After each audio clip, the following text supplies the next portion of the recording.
Okay. Hello. Our group will be presenting on cyberbullying. It will be Sierra Cheatham, Miranda McQuitty, Maria McKinney, and Willie Martin. What is bullying?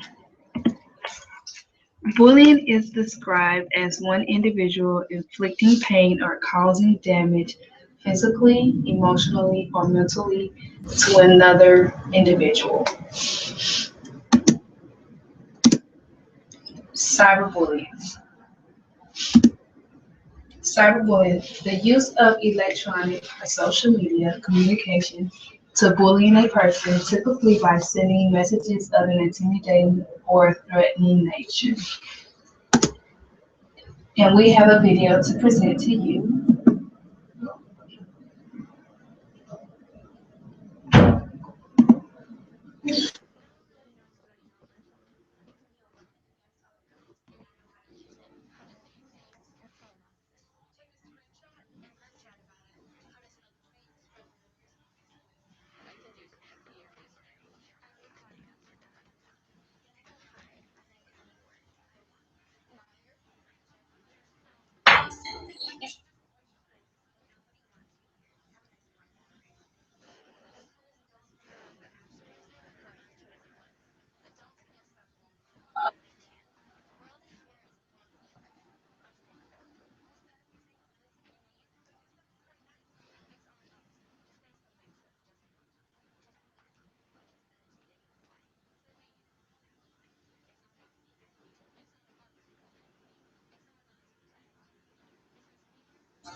We chose this video because we thought that it would go great when dealing with cyberbullying because we have so many children that do um, that are participant that usually are well, let me more say they actually or you can get intimidated by the threatening text messages or the threatening messages on Facebook, Twitter, Snapchat, and so forth. So the next piece of our PowerPoint is that we wanted to show the effects that cyberbullying can have. Because of the recent really cases of cyberbullying, there's a new term called bullycide, and this is a combination of bullying in kids and young adults who are bullied have led to suicide. It's not surprising probably to hear that both the victims and the bullies both suffer from depression. A lot of times it's found that that's why kids do bully, is that they're missing something in their lives as well. So then they choose to bully other kids. Obviously, kids and young adults who are victims and both the bullies of cyberbullying experience social problems, anxiety, and these things, as well as depression, can lead to self-harm. So here shows a graph, which this information was found from the iSafe Foundation. It really just shows the different types of cyberbullying. 20% is Facebook. 8% of cyberbullying is found on YouTube. 11% Twitter. 9% Instagram. 34% Skype. 8% Viber, which is an IM and voice over messaging app. And 10% is found on the WhatsApp app.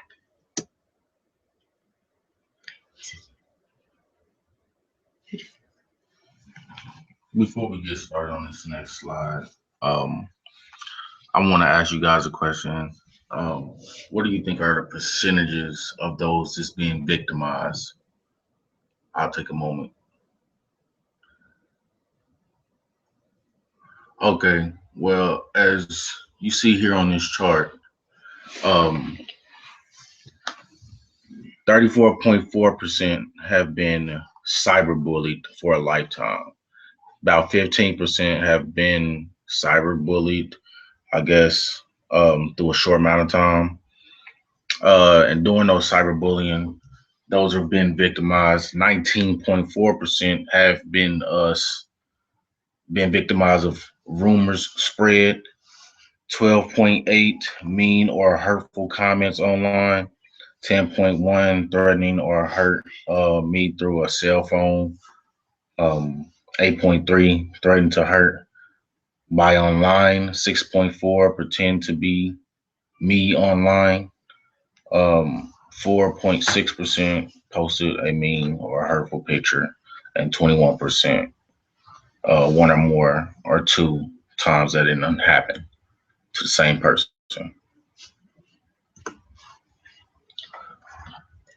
Next slide will be the warning signs of online bullying. Some basically parents or new upcoming parents need to worry about, or some of the signs that y'all need to be looking for.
Okay.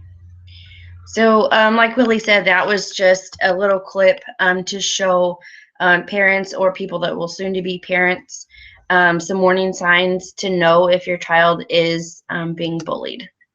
And this is just not even parents. You can maybe have a sister, brother, little niece, nephew, or any just family members. So those are some of the signs that you can just pick up on, just to, you know, um, make sure it's not happening to them.